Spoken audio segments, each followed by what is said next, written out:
Bonjour à tous et bienvenue pour ce 14e jour de ce challenge débuté début avril.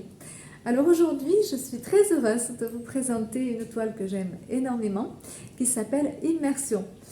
Cette toile, elle fait 1 mètre de haut sur 1 mètre de large, donc elle est assez grande aussi. Et la particularité, c'est qu'elle est sur un fond rouge. Donc on est vraiment sur de la gaieté, du dynamisme. Le thème de cette toile, c'est les profondeurs sous-marines. On est dans un milieu donc aquatique.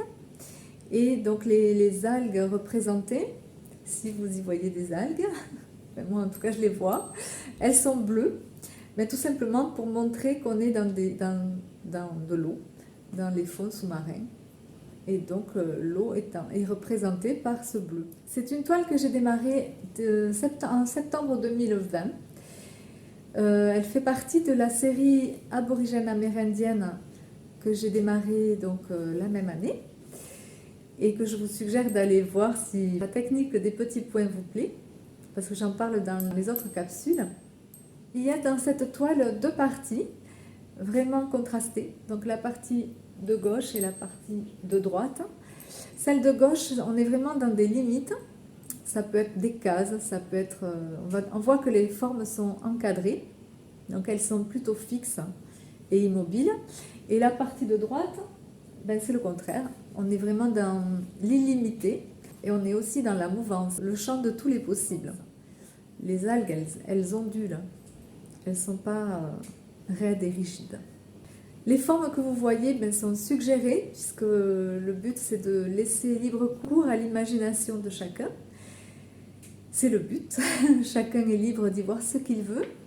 Et justement, c'est ça qui est intéressant, que chacun n'est pas la même version de tout le monde. Alors, la symbolique des fonds marins, c'est l'inconscient, de par la peur de l'inconnu, les risques que l'on peut encourir parce qu'on ne sait pas où on va, et puis surtout les merveilles que l'on peut y découvrir. Et c'est sur ce dernier symbole que je vous laisse pour vous émerveiller devant cette très très jolie toile. Merci de votre intérêt et merci de me laisser un petit pouce sous ma vidéo pour permettre à ma page de se développer. Belle journée et je vous dis à demain pour une 15e œuvre. La voici de plus près. Avec de plus près, on voit mieux les détails et les couleurs. On a une partie très colorée à gauche et plus brillante.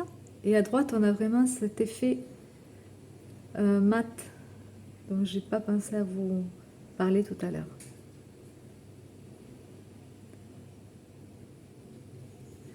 On est vraiment sur des tout petits détails.